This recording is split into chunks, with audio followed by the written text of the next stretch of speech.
ओम शांति। 16 जुलाई 2024।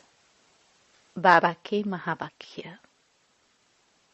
मीठे बच्चे, ड्रामा की यथार्थ नॉलेज से ही तुम अचल, अडोल और एकरस रह सकते हो। माया के तूफान तुम्हें हिला नहीं सकते। प्रश्न: देवताओं का मुख्य एक कौन सा गुण तुम बच्चों में सदा दिखाई देना चाहिए? उत्तर: हर्षित रहना। देवताओं को सदा मुस्कुराते हुए हर्षित दिखाते हैं, ऐसे तुम बच्चों को भी सदा हर्षित रहना है। कोई भी बात हो, मुस्कुराते रहो। कभी भी उदासी या गुस्सा नहीं आना चाहिए। जैसे बाप तुम्हें राइट और रॉन्ग की समझानी देते हैं, कभी गुस्सा नहीं करते, उदास नहीं होते।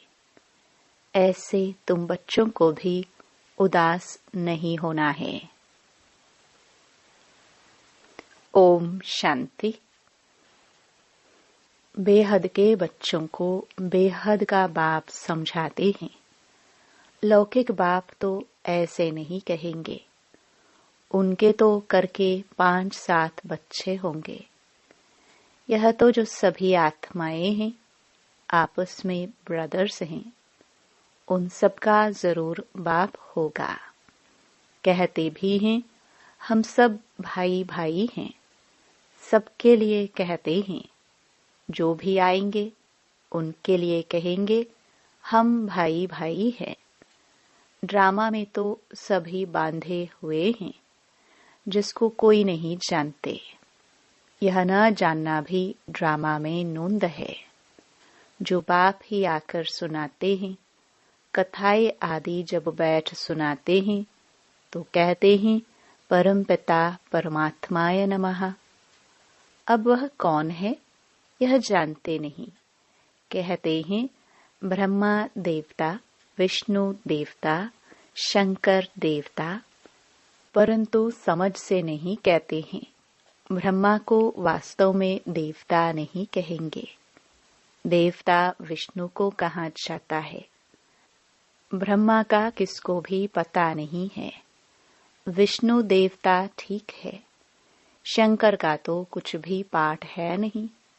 उनकी बायोग्राफी नहीं है। शिव बाबा की तो बायोग्राफी है। वह आते ही हैं पतितों को पावन बनाने, नई दुनिया स्थापन करने।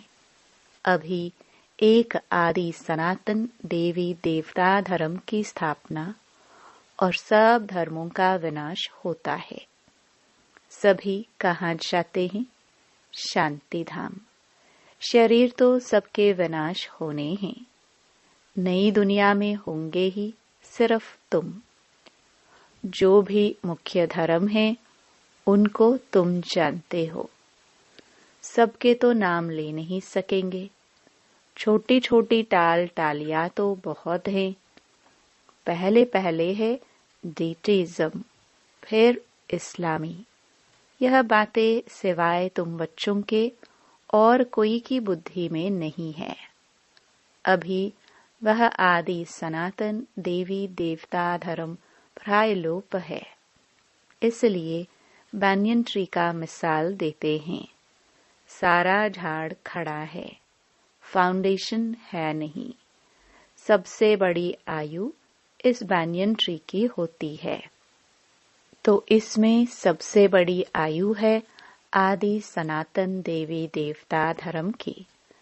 वह जब प्राय लोप हो, तब तो बाप आकर कहे कि अभी एक धर्म की स्थापना और अनेक धर्मों का विनाश होना है।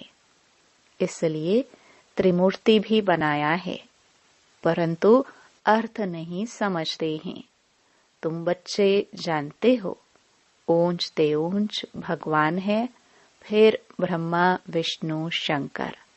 फिर सृष्टि पर आते हैं तो देवी देवताओं के सिवाय और कोई धर्म है नहीं। भक्ति मार्ग की भी ड्रामा में नोंद है। पहले शिव की भक्ति करते, फिर देवताओं की। भारत की ही तो बात है। बाकी तो समझते हैं हमारा धर्म, मठ, पंथ कब स्थापन होता है। जैसे आर्य लोग कहते हैं हम बहुत पुराने हैं। वास्तव में सबसे पुराना तो है ही आदि सनातन देवी देवता धर्म। तुम जब जाड़ पर समझाते हो तो खुद भी समझ लेंगे कि हमारा धर्म फलाने समय पर आएगा। सबको जो अनादि अविनाशी पाठ मिला हुआ है सो बचाना है। इसमें कोई का दोष व भूल नहीं कह सकते हैं। यह तो सिर्फ समझाया जाता है पाप आत्मा क्यों बने हैं। मनुष्य कहेंगे हम बेहद के बाप के सब बच्चे हैं। फिर सब ब्रदर्स सतयुग में क्यों नहीं है? परंतु ड्रामा में पाठ ही नहीं है। यह अनादि ड्रामा बना हुआ है। इसमें निश्चय रखो और कोई बात बोलो नहीं। चक्कर भी दिखाया है कैसे यह फिरता है। कल्प वृक्ष का भी चित्र है, परंतु यह कोई जानते नहीं कि इनकी आयु कितनी है। बाप कोई की निंदा नहीं करते हैं। यह तो समझाया जाता है। तुमको भी समझाते हैं तुम कितने पावन थे। अभी पतित बने हो तो पुकारते हो हे पतित पावन आवो। पहले तो तुम सबको पावन बनना है, फिर नंबरवार पाठ बजाने आना है। आत्माएं सब ऊपर में रहती हैं, बाप भी ऊपर में रहते हैं। फिर उनको बुलाते हैं कि आओ। ऐसे वह बुलाने से आते नहीं हैं। बाप कहते हैं मेरी भी ड्रामा में पाठ नोंधा हुआ है। जैसे हद के ड्रामा में भी बड़े बड़े मुख्य एक्टर्स का पाठ होता है, यह फिर है बेहद का ड्रामा। सब ड्रामा के बंधन में बांधे हुए हैं। इसका मतलब यह नहीं है कि धागे में बांधे हुए हो। नहीं, यह बाप समझाते हैं। वह है जड़ झाड़। अगर बीज चैतन्य होता तो उसको मालूम होता ना कि यह कैसे झाड़ बड़ा हो, फिर फल देंगे। यह तो है चैतन्य बीज इस मनुष्य सृष्टि रूपी झाड़ का। इसको उल्टा झाड़ कहा जाता है। बाप तो है नॉलेजफुल, उनको सारे झाड़ की नॉलेज है। यह है वही गीता की नॉलेज, कोई नई बात नहीं है। यहाँ बाबा कोई श्लोक आदि नहीं उच्चारते हैं। वो लोग ग्रंथ पढ़कर फिर अर्थ बैठ समझाते हैं। बाप समझाते हैं यह है पढ़ाई, इसमें श्लोक आदि की दरकार नहीं। उन शास्त्रों की पढ़ाई में कोई एम ऑब्जेक्ट है नहीं। कहते भी हैं ज्ञान भक्ति वैराग्य। यह पुरानी दुनिया विनाश होती है। सन्यासियों का है हद का वैराग्य, तुम्हारा है बेहद का वैराग्य। शंकराचार्य आते हैं तब वह बैठ सिखलाते हैं घर बार से वैराग्य। वह भी शुरू में शास्त्र आदि नहीं सिखाते। जब बहुत वृद्धि होती जाती है तब शास्त्र बनाने शुरू करते हैं। पहले पहले तो धर्म स्थापन करने वाला एक ही होता है, फिर आहिस्ते आहिस्ते वृद्धि को पाते हैं। यह भी समझना है सृष्टि में पहले पहले कौन सा धर्म था। अभी तो अनेक धर्म हैं। आदि सनातन देवी देवता धर्म था, जिसको स्वर्ग हेवन कहते हैं। तुम बच्चे रचयिता और रचना को जानने से आस्तिक बन जाते हो। नास्तिक बने का कितना दुख होता है।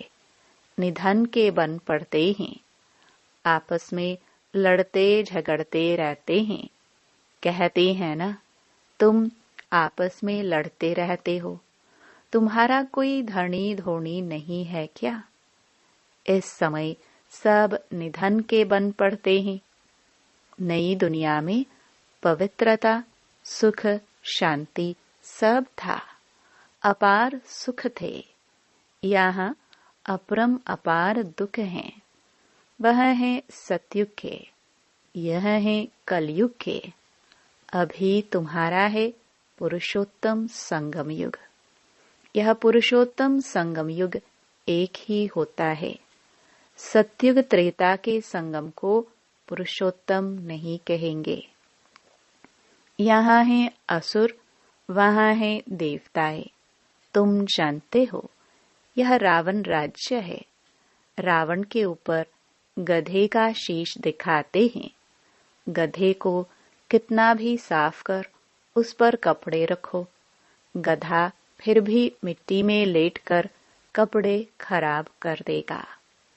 बाप तुम्हारे कपड़े साफ गुलगुल बनाते हैं, फिर रावण राज्य में लिथड़कर अपवित्र बन जाते हो।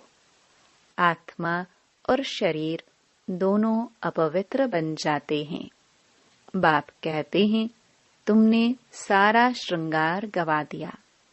बाप को पतित पावन कहते हैं। तुम भरी सभा में कह सकते हो कि हम गोल्डन एज में कितने श्रृंगारे हुए थे, कितना फर्स्ट क्लास राज्य भाग्य था।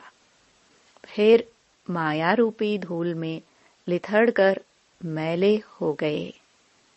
बाप कहते हैं, यह अंधेरी नगरी है। भगवान को सर्वव्यापी कह दिया है। जो कुछ हुआ वह हूबहू रिपीट होगा। इसमें मूंझने की दरकार नहीं है। 5000 वर्ष में कितने मिनट, घंटे, सेकंड हैं।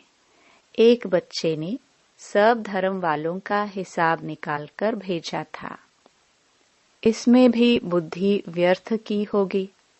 बाबा तो ऐसे ही समझाते हैं कि दुनिया कैसे चलती है। प्रजापिता ब्रह्मा है ग्रेट ग्रेट ग्रैंडफादर। उनका ऑक्यूपेशन कोई नहीं जानते। विराट रूप बनाया है तो प्रजापिता ब्रह्मा को भी उड़ा दिया है। बाप और ब्राह्मणों को यथार्थ रीति जानते नहीं है। उनको कहते भी हैं आदि देव। बाप समझाते हैं, मैं इस झाड़ का चैतन्य बीज रूप हूँ। यह उल्टा झाड़ है। बाप जो सत्य है, चैतन्य है, ज्ञान का सागर है, उनकी ही महिमा की जाती है। आत्मा न हो तो चल फिर भी न सके। गर्भ में भी 5-6 मास के बाद आत्मा प्रवेश करती है। यह भी ड्रामा बना हुआ है। फिर आत्मा निकल जाती है तो खलास। आत्मा अविनाशी है, वह पाठ बजाती है। यह बाप आकर रियलाइज कराते हैं। आत्मा इतनी छोटी बिंदी है, उसमें अविनाशी पाठ भरा हुआ है। परम पिता भी आत्मा है। उनको ज्ञान का सागर कहा जाता है। वही आत्मा का रियलाइजेशन कराते हैं। वह तो सिर्फ कह देते, परमात्मा सर्वशक्तिमान 1000 सूर्यों से तेजोमय है, परंतु समझते कुछ नहीं। बाप कहते हैं, यह सब भक्ति मार्ग में वर्णन किया हुआ है और शास्त्रों में लिख दिया है। अर्जुन को साक्षात्कार हुआ तो कहा, मैं इतना तेज सहन नहीं कर सकता हूँ। तो वह बात मनुष्यों की बुद्धि में बैठी हुई है। इतना तेजोमय किसके अंदर प्रवेश करे तो फट जाए। ज्ञान तो नहीं है ना, तो समझते हैं परमात्मा तो 1000 सूर्यों से तेजोमय है, हमको उनका साक्षात्कार चाहिए। भक्ति की भावना बैठी हुई है तो उनको वह साक्षात्कार भी होता है। शुरू शुरू में तुम्हारे पास भी ऐसे बहुत साक्षात्कार करते थे, आंखें लाल हो जाती थी। साक्षात्कार किया, फिर आज वह कहाँ है? वह सभी हैं भक्ति मार्ग की बातें। तो यह सब बाप समझाते हैं, इसमें ग्लानि की कोई बात नहीं है। बच्चों को सदैव हर्षित रहना है। यह तो ड्रामा बना हुआ है। मुझे इतनी गालियां देते हैं, फिर मैं क्या करता हूँ? गुस्सा आता है क्या? समझता हूँ ड्रामानुसार यह सब भक्ति मार्ग में फंसे हुए हैं। नाराज होने की बात ही नहीं है। ड्रामा ऐसा बना हुआ है, प्यार से समझानी देनी होती है। बेचारे अज्ञान अंधेरे में पड़े हैं, नहीं समझते हैं तो तरस भी पड़ता है। सदैव मुस्कुराते रहना चाहिए।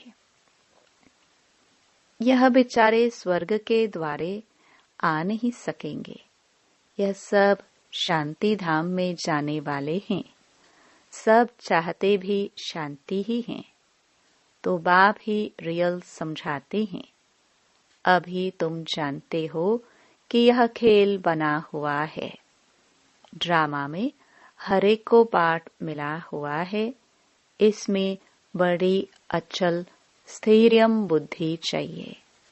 जब तक अचल अडोल एकरस अवस्था नहीं, तब तक पुरुषार्थ कैसे करेंगे?